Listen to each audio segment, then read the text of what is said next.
Hello, everybody. It's me, Ross, and welcome to a special KOA feature. I'm joined by good old Stuart Watson as we talk about his 10 years of covering Town and his story. Stu, you've seen many ups and downs at the football club, and I've just been wanting for a while to have a chat with you about your career so far in journalism. Before we get started, how are you doing, my friend?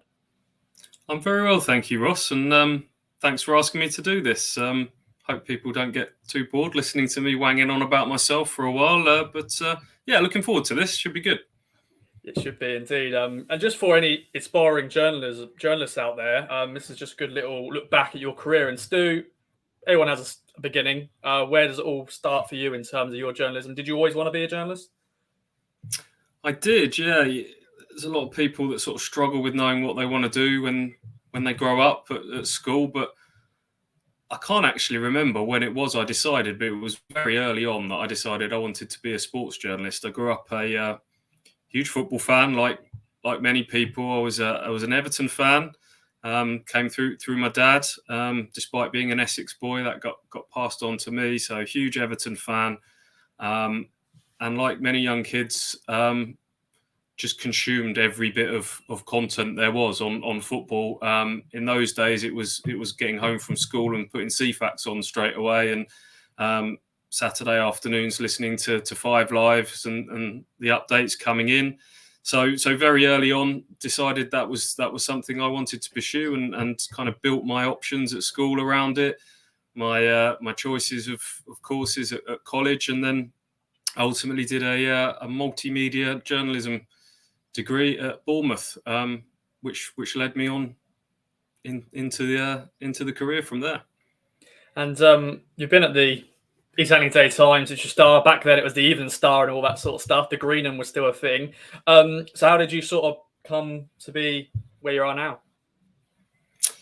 Yeah, so during my time at uni at Bournemouth, I was using my sort of summer and Easter holidays to try and get some bylines and get some voluntary work under my belt. I did a lot of stuff at the Colchester Gazette, was at BBC Essex, managed to build up a little small portfolio, which meant that I was able to apply for a job at the EADT and the Ipswich Star. And that was the first job I applied for. And luckily, the first job that I got, I was prepared to go into news journalism. I wanted to be a journalist as much as I did want to be a sports journalist. I was prepared to go and do the hard yards in news, but thankfully was able to get in as a sports journalist straight away. So in the summer after I graduated, I went and did a paid work placement at BBC Sport during the 2006 World Cup, which was a great experience. And then the day after the World Cup final, I started at the Anglian in the summer of 2006 and started very much as a junior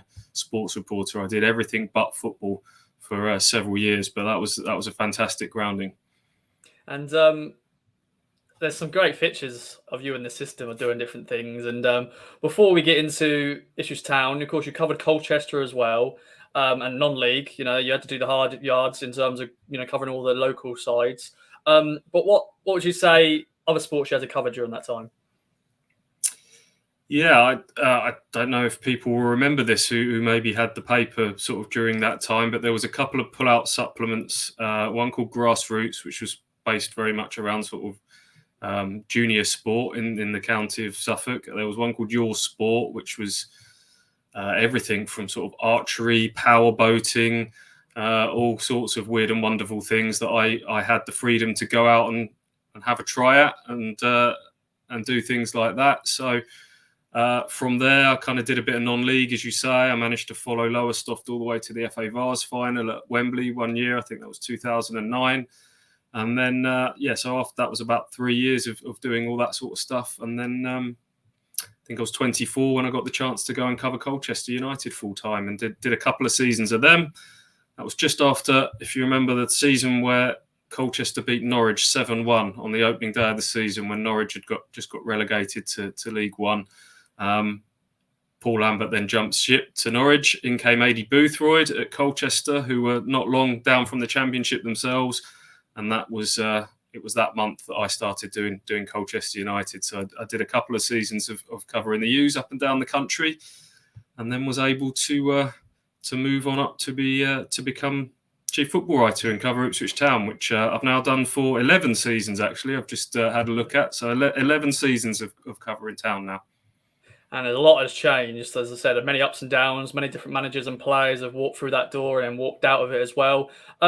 Before we get into the nuts and bolts of, your first game, your favourite player and all that sort of stuff, the funny and the worst, best moments, I know it's a stupid question because you're working at the paper at the time, but did you know much about what was going on in Ipswich Town at the time? Yes and no. As I say, I didn't grow up a fan of Ipswich Town. I've mentioned that already, but I did grow up I grew up in Braintree in Essex, so not a million miles away from Ipswich. There was a handful of Ipswich Town fans sort of in my school growing up, but a lot of them tended to look towards the London clubs. I was a little bit different in sort of supporting Everton, as I say, but obviously I knew the history of Ipswich and scratching of the surface of Ipswich Town. That was at a time where the attacking teams of Joe Royle and just missing out on the playoffs, obviously year after year before that under Burley and everything. So I was kind of in tune with Ipswich Town, but it was only really when I got to the paper that I really started to learn a lot more about them. Before I started covering Ipswich, I'd watched sort of from the inside the likes of Elvin King and Derek Davis and Mel Henderson, Dave Allard, people like that, all covering the club, and had a real chance to kind of spend some time with them and learn off of those guys. So that was a real invaluable experience, and got parachuted in on Ipswich Town here and there. The first game that I actually covered officially for Ipswich was a green and runner in 2006, a 3-1 home win against Sunderland. Alan Lee got a brace that day. Very young, wet behind the ears reporter got sent to do that because I think a few people were unavailable, and that was a bit of a baptism of fire. That was in the days where, you won't remember this, Ross, you actually phoned your copy over to a copy taker. So every various different junctures during the game, you would ring up a lady back in the office, and you would sing your copy down over the phone, not literally, and they would type it down at the other end, and there'd always be a few name errors creep in and things like that. But very different days. I think we're going to talk later about how much things have changed, but that was the first Ipswich game I covered. Yeah, when I get told those stories or told how things have changed, that was 2006, as you said. Like, it's mad when I hear that. And later in the video, we'll chat about how things have changed from social media to websites to doing videos, podcasts, just like this. 2006. I know you and Mike sort of started the trend, but I think you doing non-league sort of videos and stuff like that. We'll show some clips during today's video about that, because there's some classic ones. But let's talk then, Stu. You've mentioned your first Town game. So your first season, what season was that? My first season, I had to look this up earlier, I think, was, let's have a little look and make sure I get this right, 2011, 2012. That was when Ipswich won 3-0 at Bristol City on the opening game of the season. Michael Chopra, the new signing, I think scored 2 that day. David James was in goal for Bristol City, and that was the start for me, and a lot of excitement after that opening day. And then things unravelled quite quickly. There was the 7-1 at Peterborough. I think they lost 5-2 at home to Southampton the game before that as well. So that was my very first season covering Ipswich. Well, so Paul Jewell was the first man you had to do. What was the press conferences like under Paul Jewell? And you've had Mick McCarthy, Paul Hurst, Paul Lambert, Paul Cook, Kieran McKenna, because you've had a few caretakers in there as well. But Paul Jewell, quickly just mention him a little bit. Of course, he didn't have his sex for time at Town, but he was your first manager. I know you had Eddie Boyfroyd and other managers before that, but first full season covering Ipswich Town, and Paul Jewell was the man in charge. Yeah, the 2 Colchester managers I had that kind of prepared me was Eddie Boothroyd, as I mentioned, who was the first manager who called me into his office with newspapers spread across his desk and various bits of copy ringed in highlighter pen. That was not happy with some perceived negative journalism at that time. So that was the start for me, and then followed sort of gentleman John Ward, who was who'd been around the game a long time and taught me a lot of good things.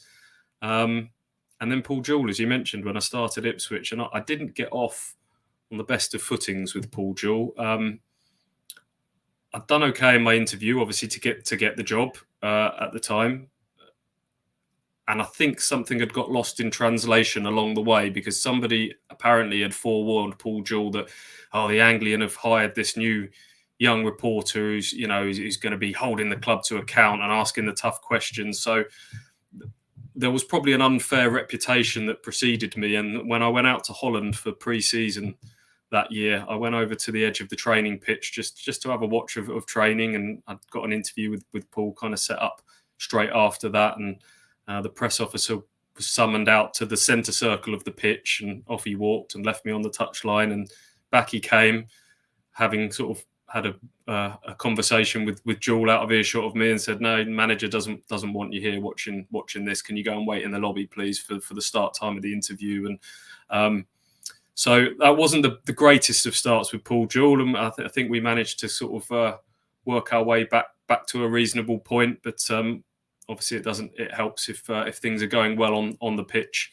You can always start off with the best of intent with managers, but obviously things didn't work out for Paul Jewell, and towards the end we went through that sort of cycle that I've gone through many times now of being on good terms, then the manager starting to get a bit snarky and a bit snide and a bit sharp with you at various times, which is an occupational hazard, and then the sort of sad, resigned period where it's kind of a dead man walking. And I'll always remember, I think it was a game at Hull where I could just see from his body language he was sort of slumped forward, and he was just about to get up out of his seat and leave, when I thought, I need to ask here, are you considering your future at all, Paul? And he said, yes, I am. I've got to go away and really think about this. And it wasn't long after that we had the infamous night where he didn't turn up post-derby because he was, inverted commas, watching the DVD, and he was gone not long after that.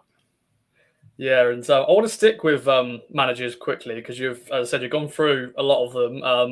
Up next was Mick McCarthy. What a character! I'm sure that was a dream for quotes and stuff like that. Of course, he had to come in when we were, rock bottom, and then made us survive. Then we got into a playoffs in 2014-15. Of course, the ending of Mick wasn't great either, because it got turned toxic with the fans. But what was your relationship overall? It was very much probably a love-hate sort of thing at times, because Mick doesn't mind speaking to the press, but there is times he probably not always wanting to. But what was your relationship with Mick over that time? Yeah, Mick McCarthy's probably had the greatest influence on me as a journalist, as an interviewer. He certainly sharpens up your interviewing technique. I think people, if you look now, if you Google sort of Mick McCarthy best quotes, there's one that always ends up in there, which is after a game at Leeds on a Tuesday night where Ipswich had led 1-0. I think McGoldrick had scored. I think Ross McCormack got a penalty. It was the year Ipswich were, I think it was the year before the playoffs, but there was a chance that they might get in the playoffs. And I'd had an absolute technological nightmare that night. My laptop had died on me. I'd lost all my copy. I was, you have to file on the whistle in order to get your copy in the next day's newspaper. And I was really up against it on that. And I was flustered. And then out came Mick into the press conference, and I said to him, Mick, some people might say that's 2 points dropped. And I got the reply, well, some people can fuck off, excuse my language. And that was a reminder to me that just think about your wording of your questions sometimes. Mick didn't like the idea of you kind of hiding behind somebody else. Own the question. If there's something you want to ask, say it in the correct manner. People will remember, I think, a television interviewer with Roy Keane previously saying, I've been asked to ask you about your future, and getting the Roy Keane stare back, which I was on the end of a couple of times when sort of parachuted into cover town when Roy was in charge as well. So between him and Mick McCarthy, that really made me sort of sharpen up how you ask your questions and making sure you sort of own them properly. And some people may not know this. I don't know if you want me to share it, but you're sort of behind the Facebook Live sort of thing. Of course, Mick McCarthy, we were doing a lot of Facebook Lives under him. So a lot of Town fans got to witness his press conferences. And of course, you're the guy who were leading it. Brennan Woolley was the one, of course, BBC Suffolk commentator. He was sort of leading it, but then you'd come in and ask a few more questions. So what was that like, that period where you knew Town fans were watching live as well? Yeah, Mick's, what was it, 6 years that he had in charge, and it was kind of a tale of two halves, wasn't it? I felt really sorry for Mick towards the end of that, because he was the kind of human shield for Marcus Evans. He was the man that had to come up and front the press a ridiculous amount of times, really, when you think about it. We speak sometimes to managers 4 times a week, after the match Saturday, then on a Monday before the Tuesday game, then after the game on the Tuesday, then once more leading up to Saturday. And there's only, when things aren't going well, and when there was this big sort of big heavy question mark hanging over Mick, who was coming to the end of his contract, it felt like the club was getting a bit stale, and I was writing week after week about death by 1,000 cuts and a club that was kind of going nowhere. And what do you think about your future, Mick? That wasn't a particularly pleasant time for anybody involved, really. But you're right, those Facebook Lives at that time, the press conferences were going out live to the internet. They became almost sort of mini events. That's what people were kind of saying. Oh, I can't wait for this. This is going to be great. And that was a bit of a sort of a pressurized situation. But I'm kind of quite pleased how I handled myself during that period. It's a really fine line between maintaining that delicate relationship with the football club, but also remembering to represent the fans, the people that you're there to ask questions on behalf of. So people tell me that they started to notice Mick kind of throttling his water bottle in anticipation of some of the questions that were coming his way. But yeah, that was a real period that, again, sort of helped sort of develop me and sharpen me as a journalist, for sure. And then we had 3 Pauls after that. So you had Paul Jewell originally, but then you had 3 more came in. Paul Hurst, a new era again. He didn't last that long. Then we had Paul Lambert coming in, and then relegation confirmed. 3rd tier of football for the first time since the 50s. And of course, then Paul Cook came in. So let's quickly just mention all those 3 Pauls. All very different characters, very different football. Paul Hurst wasn't here long enough for you to get to know him a little bit, but where do you want to go? I'll zip through them all quick as I can. Paul Hurst I liked from day one. I thought I was quite open about the fact that I think Ipswich needed to go down the younger, modern type of manager route post Mick McCarthy.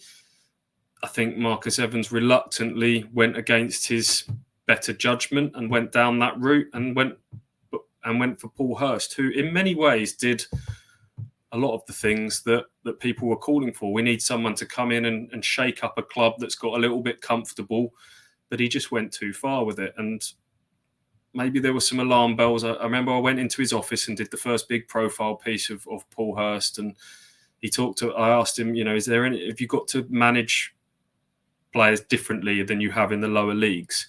And he said, no. Players are players and you manage them accordingly. But having seen some of the differences in players from throughout the leagues, I just felt that when you're managing people that are earning that bit more money at a higher level, player power goes up a notch when you get to championship level. And player power was ultimately what did for Paul Hurst. He tried to change too much too soon. He took things too far in telling some of these players that you've done nothing for me yet. Forget the fact, Bart and Jonas Knudsen, you've just come back from a World Cup. You've done nothing yet. And I don't think the players were having him. So once that's happened, it's very difficult to carry on. So he didn't last long. And then we had Paul Lambert, who I guess again, alarm bells were ringing on the first day when his press conference, the press officer came in and said Paul is not going to be answering any questions about Norwich City and his Norwich City past, which seemed a little bit naive to me. Ipswich Town have just hired one of Norwich's best ever managers. Just deal with the question. Deal with it once, say what you want to say, think about what you want to say. And then if someone keeps going for it, then you can say politely, I've answered that. Let's move on. But to say I'm not answering any questions about it at all was a little naive, I thought. But even so, Paul Lambert won that PR battle really well, didn't he, in those first few months? He'd got everybody believing that, a dawn of a new era was here, and the team remarkably got applauded on their way to relegation. And I had a decent relationship with Paul Lambert for those first year or so. Ross, you were there. We got invited out to Germany and were made to really feel part of it during that pre-season, got involved in a training ground match over there and stuff. But as I said earlier, that cycle that cycle always comes around, unfortunately, and that ended on a bit of a sour note. Very, very reluctantly. That was during the middle of the pandemic, behind closed doors football, very weird time. And after a great deal of thought, we as a newspaper ran that front page calling for Paul Lambert to go, which is probably one of the most difficult moments that I've had covering Ipswich, because we made that decision knowing full well that Paul Lambert wasn't going to be sacked, because we'd been told that loud and clear from the powers that be. So that made for a really difficult period where I was the man in the line of fire. It's all very well other people saying, run that front page. You're not the one looking in the whites of the other person's eyes, having to deal with the consequences of that. But I think we rode that storm reasonably well at that time. Yeah, and Paul Cook came in. Of course, what was it like? I know we've spoken about this a lot on the podcast, but behind closed doors games, and of course, Paul Cook came in during that time when there was lockdowns, COVID was still about, and yeah, Paul Cook. You're not going to be actually meeting Paul Cook properly when he was announced. You did the Zoom interviews and stuff, and once again, a lot of the after games as well were on Zoom as well. So you didn't have that relationship face to face early doors. Of course, you did get that during last season, but that must have been a bit strange. Yeah, I hadn't really thought about that, to be honest, Ross. It was a really odd period, soulless period covering football games. Of course, we were very grateful of the fact that while everyone else was locked up at home, we were one of the handful of people that were able to go to games during that period. And that was a bit of a, that really helped me and I think others in our industry kind of get through that period. But the games were weird. It was just a reminder of what value fans bring to football matches. But in terms of getting a relationship off the ground, I hadn't really considered that. But you're right. I think, right now with Kieran McKenna, I've been able to have odd little off the record chats here and there and podcasts and things. And there's no replacement for being in person with someone. And as I said before, looking in the whites of their eyes and body language and all that sort of stuff. And we didn't really get that with Paul Cook from the start. So that was a bit of a strange period. But yeah, Paul Cook was refreshingly honest and spoke probably a bit too much like a fan at times. But, we all know the story of that behind sort of Demolition Man and everything else that followed. And he's another one that's been and gone under my watch, unfortunately. We've probably mentioned this before, but what was your reaction like when his voice cracks always happened? Him changing his voices like that must be a little bit, I won't say off-putting, but then you go, oh, he's just changed his voice there. Because on the club interviews, they're always great, fun to watch. But you as a journalist, watching that, of course, some of them were on Zoom, but just like, oh, he's changed his voice there. What was your reaction all the time when that happened? Yeah, I think the more people spoke about it, the more conscious you were of that sort of happening.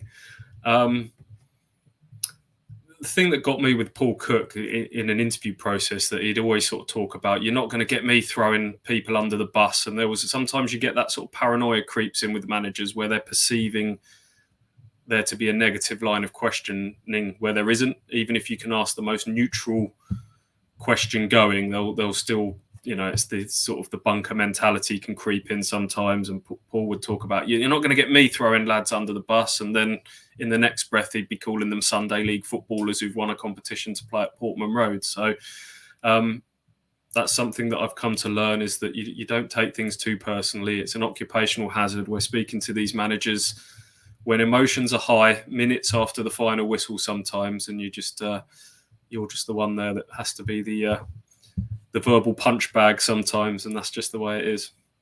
It is. And well then, Stu, let's do a little bit more quick fire questions. And the standard, your favourite play you've seen Town, covering Town, favourite game, best moment, worst moment, and stuff like that. So let's start off with let's actually, I know we're going to go back to a bad thing. What would you say has been the worst moment covering Town? It's been a few downs, but what sort of sticks out in your mind covering the club? Even as you said, sometimes if your laptop doesn't work, your technology doesn't work. Nowadays, you've got to rely on internet at football grounds. What's been your worst moment? Yeah, I think games at Huddersfield and Charlton, which both have horrific Wi-Fi, I've had some real cold sweat moments. I've had to sort of go outside and I've been sat cross-legged on the concrete as the fans stream past, desperately trying to hit the deadline. And people won't realise the sort of the adrenaline that's involved in those Tuesday nights and hitting those deadlines, and then the fear that you get in the middle of the night at 3 a.m. Did I put the scoreline in the wrong way round, or you convince yourself that you've done everything wrong?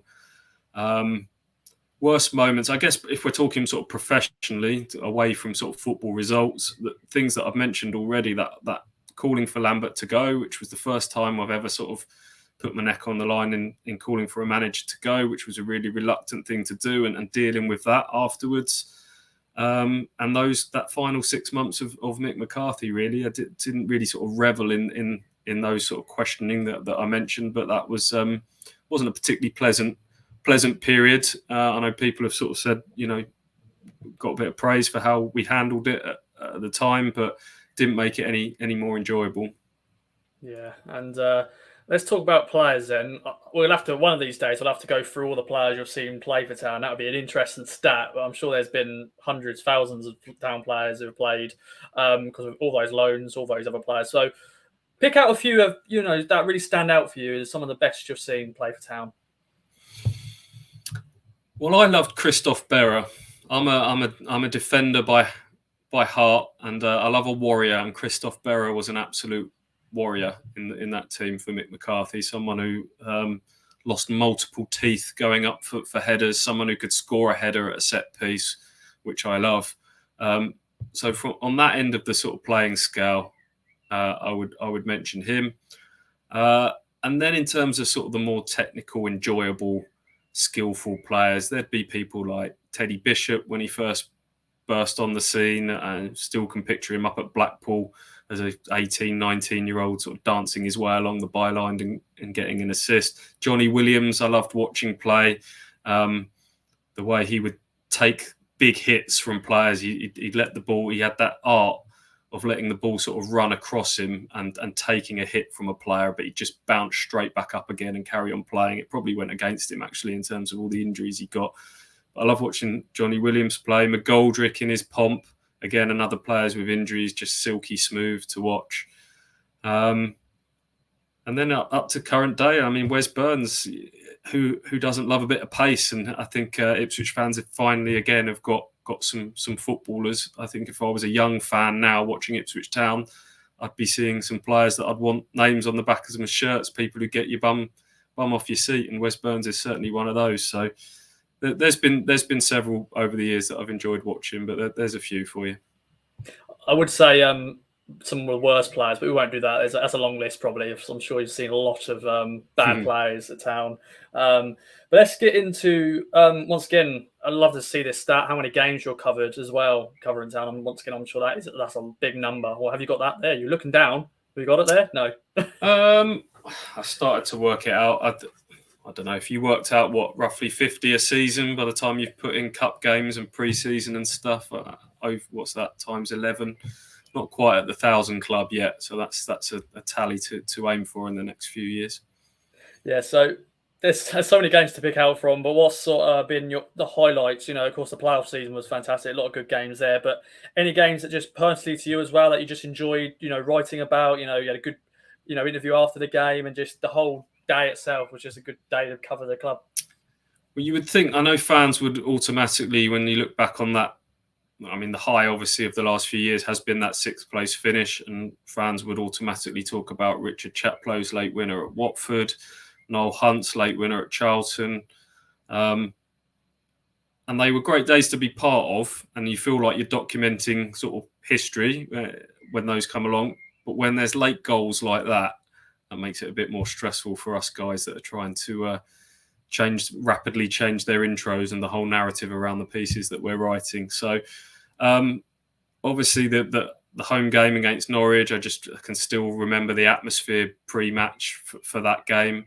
A personal one for me was going to Old Trafford in the Cup and just walking up the steps there. And I did a bit on air with BBC Suffolk before the game, and I just remember standing there with the big sort of radio headphones on and looking out across Old Trafford and thinking, wow, if I'd have told my 10-year-old self that I'd be here working at Old Trafford, that was a real sort of pinch me moment. So yeah, there's a few highlights for you. Definitely. And let's talk about away games then, Stu. You've gone across the country. I know you did the infamous Blackpool, Carlisle. I know you stayed up in Blackpool for that game. Of course, we went there and played Carlisle. I also did that as a fan, and doing that, it wasn't great because, of course, we lost against Carlisle an extra time in the cup. Then there's been loads, once again replays in the FA Cup. Travelled across the country, some great stadiums as well. We've gone to, St James's Park when they were down. But what sticks out are your favourite away days? Of course, recently, because of League One, we've been going to Morecambe, we've been going to Fleetwood, Accrington. We didn't do Barrow because we won't get into that. But yeah, what ones stick out for you, Stu? Favourite away days? Anywhere close-ish. The travelling takes it out of you a little bit in this job, and I know fans are doing this for fun, and I've got nothing but respect for the guys that go home and away every week, because it takes its toll after a while. I think I've probably done 100,000 plus miles covering football matches now since I've done it. So Ipswich is geographically challenged, of course.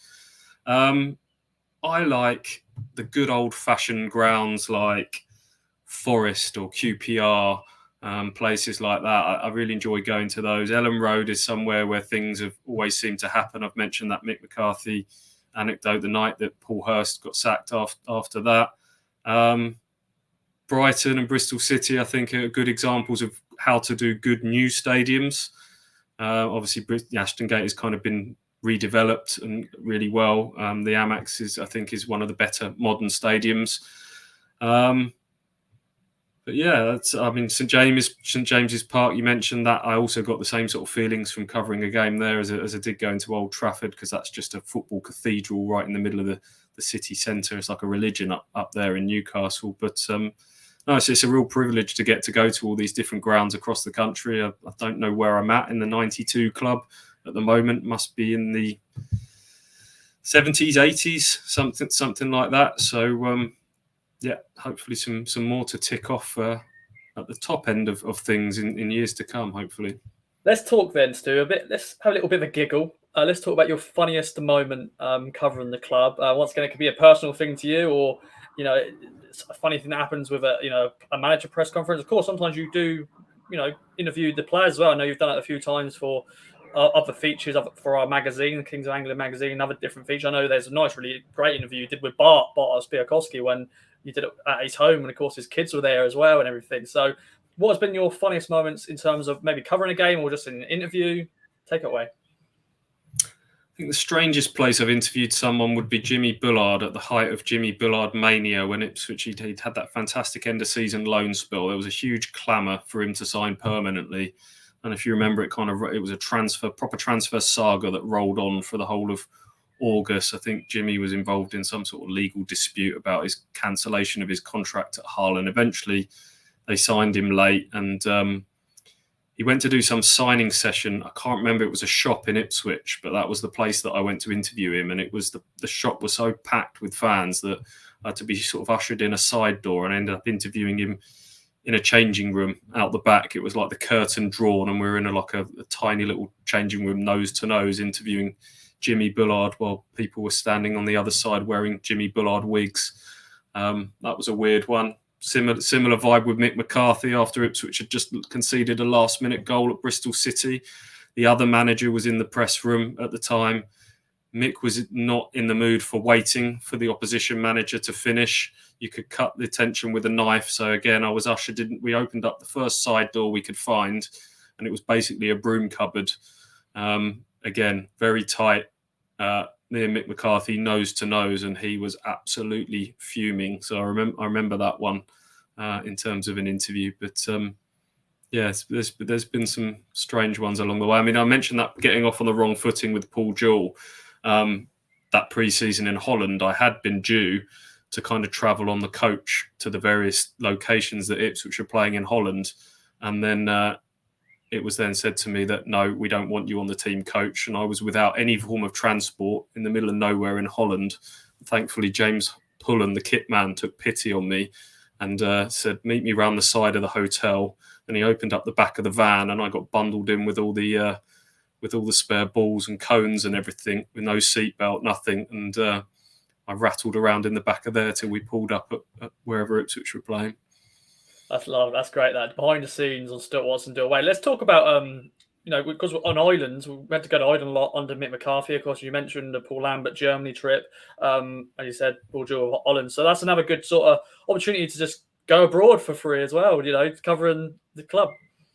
Yeah, we did Ireland quite a lot. There was some late nights there with Johnny Ogle, the former press officer now at Chelsea. We had some good times in Dublin. The very first pre-season tour I did was actually to Portugal when Roy Keane was manager. It was I think Derek Davis was on his holidays at the time, and I got the late call up. The club said, "Yeah, Roy's willing to speak to some press," and I went to the south of Portugal and back in a day to interview Roy Keane, and very nervous at the time to go and speak to Roy, but plucked up the courage to talk to him, seeing as they were keen to show off how good the training facilities were, to talk about Saipan and 2002 and the fallout obviously with Mick McCarthy at that time and everything, and he was great. He was very good humoured, and I saw a different, more relaxed side to Roy Keane, maybe just before the start of the season, before the pressure of results had started. This is always a good time of year to make hay while the sun shines. Before we go into the heat of battle, you can forge some relationships now before you start having to give people marks out of 10 and critiquing performances. Indeed, and let's talk about just articles in general, because you've written so many articles through the years. I always want to know if there's been any weird sort of articles you had to write, just some strange ones where you just it's just segueing into, or it just connects the dots with another story. What would you say stands out for you? Just stories that actually make this question a bit different, like stories that you've really been proud of, or you finally got an interview with Marcus Evans after that many years. But what other articles have you been proud of, or just also go, that's a bit weird, but I like it as well?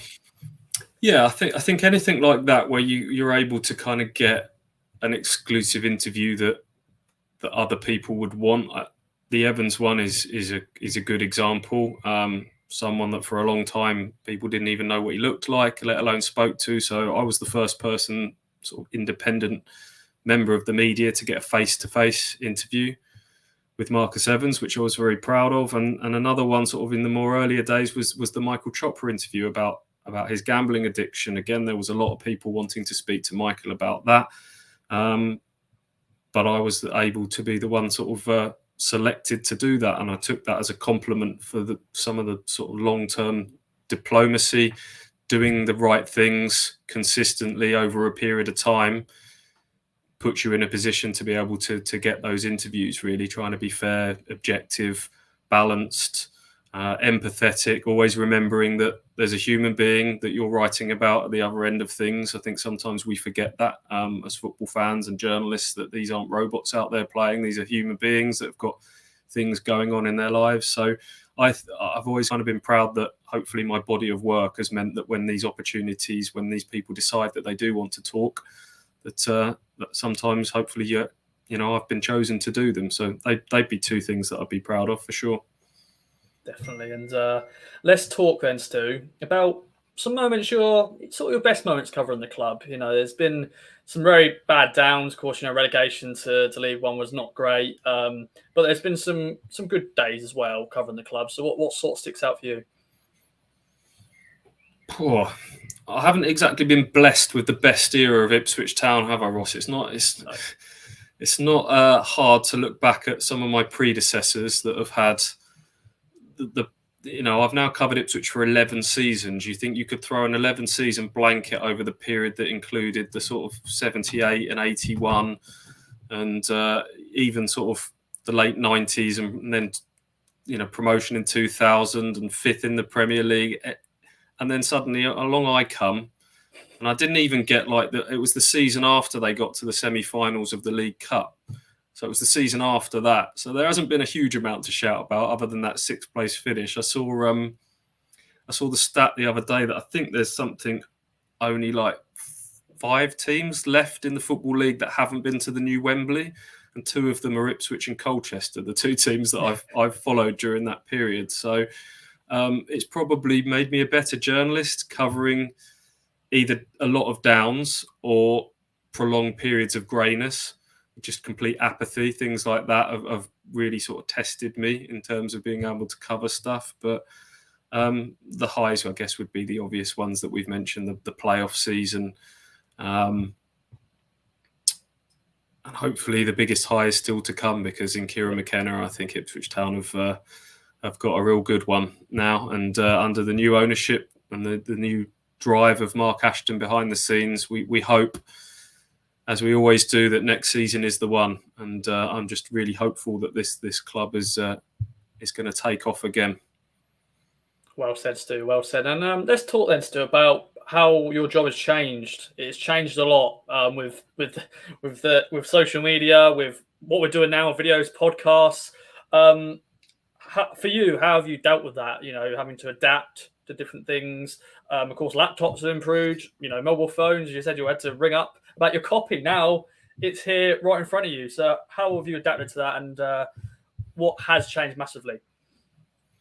Yeah, it sounds like the dark ages, doesn't it? I think our company might have been slightly behind the times in terms of modern tech at that moment in time, but that was 2006, and I didn't have a laptop, and I was phoning copy back over, and I wasn't on Twitter. Twitter wasn't even a thing at that stage, and so it's changed a hell of a lot. And then along comes the sort of digital age, and now we've got all the analytic tools, not only to see who's looking at what stories and when, but how long they stay on it, and the value to advertisers. And there's so much information at our fingertips. And podcasts, we started doing those. Then we did a live podcast, which still blows my mind. And we're doing things like this. So I feel very fortunate that I've kind of straddled two very different eras for this industry at the time I have done. I came in at the very back end of what I guess you would consider the sort of the glory years for print journalism.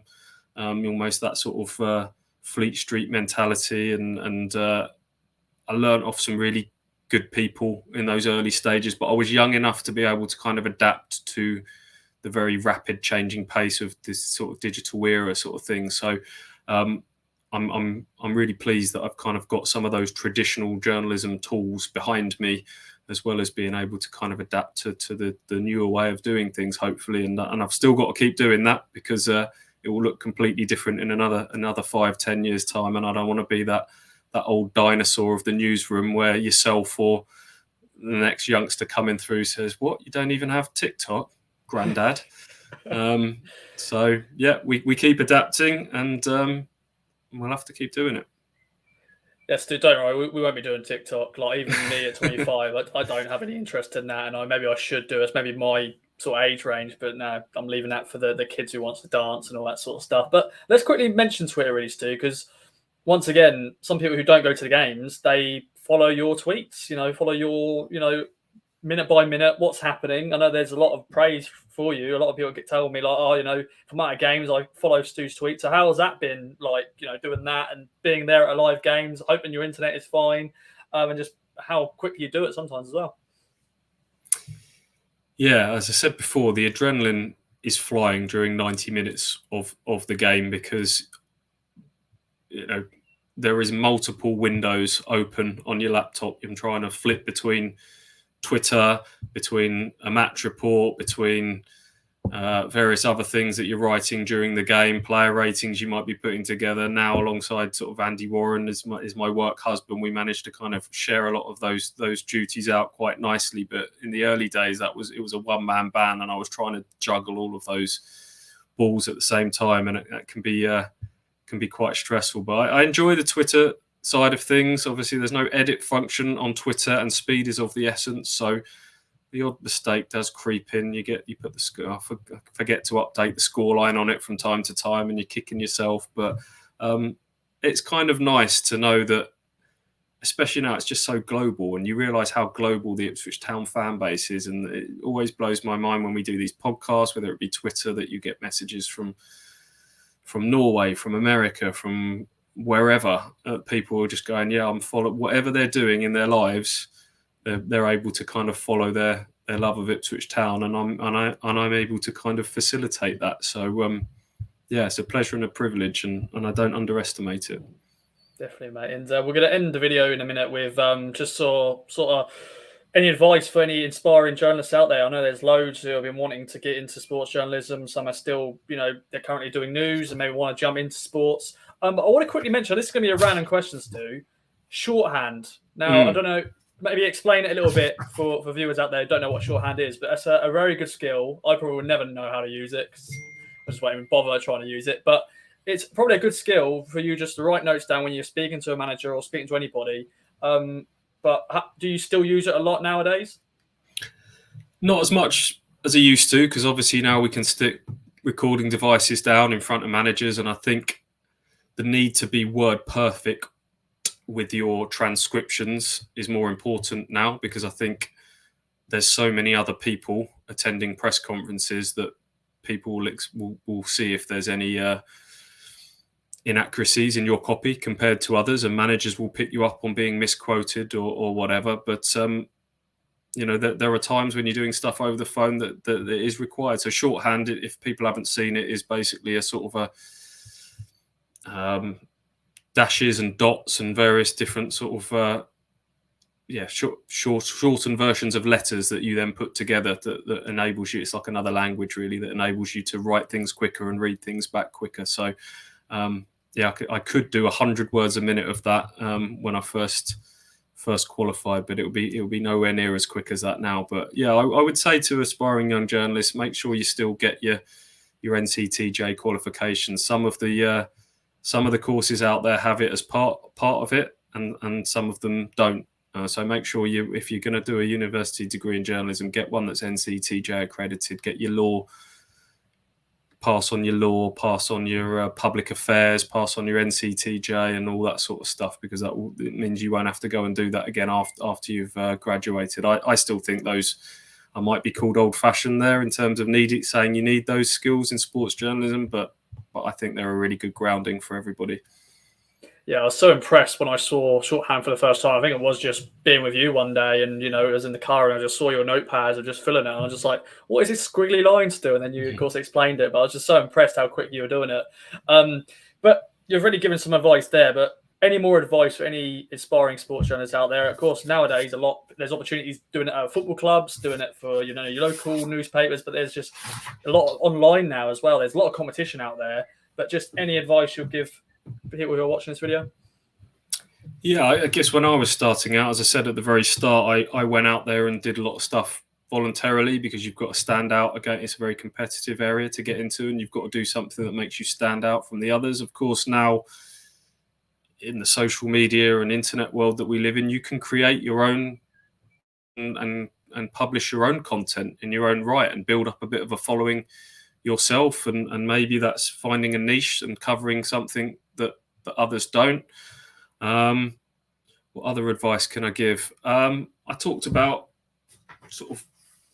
I think one piece of advice that I'd give my younger self is to think about the long game sometimes a little bit more. If we're talking about diplomacy and the specifics of being a regional football reporter who covers the same club day in, day out, is to sometimes think about, okay, publishing this story now, you might get some short-term gains, but think about the long-term losses sometimes. And that's what I talked about earlier, is it then, will you be the one that's chosen when the club says, yes, Marcus Evans will talk now, or yes, Michael Chopra will talk now? Sometimes you've just got to think very carefully about what you can lose by publishing a no doubt interesting story. So that would be one. Don't take things too personally, which I mentioned earlier. You're never going to please all of the people all of the time, and it's a very difficult tightrope to tread when you're kind of caught between pressures from your sports editor and your editor to produce good content, the club and the manager and the CEO who expect you to kind of want to be on their side, and then the supporters as well. So you're always in the middle. And as long as you're getting criticism from both sides of the coin, that you're too positive or you're in the club's pocket, or you're too negative and you can't wait to sharpen the knife, I've always found that whilst I kind of get both those accusations concurrently, that is, to me, is a decent indicator that you're somewhere in the middle. But yeah, there would be a few bits. Talking about Mick McCarthy and sort of sharpening me up, just it's not what you say, but how you say it sometimes, and sometimes you have to read the room. There might be a valid question, but is now the right time to ask it? You can tell by a manager's demeanour if this is going to end up with a custard pie and a proverbial FU. So sometimes it's you just have to read the room, and that comes with experience at times. But it's a great industry. It's there can be some long hours. It's very difficult to switch off. You might not get the biggest financial rewards going, but if you love your sport, and this is something you really want to do, then go after it. Would be my advice. Oh, well said, Stu. Well said indeed. And the final thing really just to add, really, Stu, is, and I always do this on loads of different videos, but I always like this. One word you would describe your time, so far covering the club. I'll put you on the spot there, Stu, but one word. One word. Yeah. One word.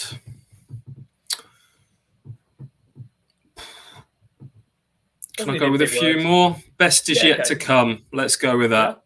Yeah. There we go. Yeah, always want to keep learning and improving. You're talking about sort of giving people advice there. I certainly don't sit here at the age of 37 thinking I've done it, I've cracked it.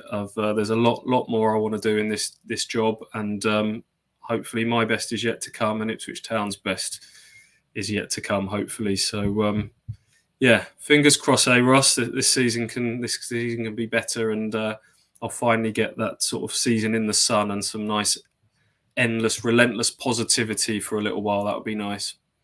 Yeah, I know Town fans, they deserve some success, but still you do as well. And us just covering the football club, we want to see this football club back where they belong, playing the bigger teams and playing a higher division. But Stu, it's been a pleasure. A really good chat, my friend. Any other business before we wrap up? No, I don't think so, Ross. Thank you for having me, and I hope I haven't bored the pants off of people. And I'm sure there'll be a few more people that you want to do this feature with that I'd certainly love to hear from. So thanks again. It's a pleasure, my friend. Some great insight there from Stu. Hope everyone at home have enjoyed listening, watching, and we'll be back from one of these videos very soon. You never know. Could it be Andy Warren next, Mike Bacon, even Brenner from BBC Radio? Something that'd be great to speak to him. He's been through it as well. But there we go then. Hope you've enjoyed, and we're back for many more videos to come. See you then.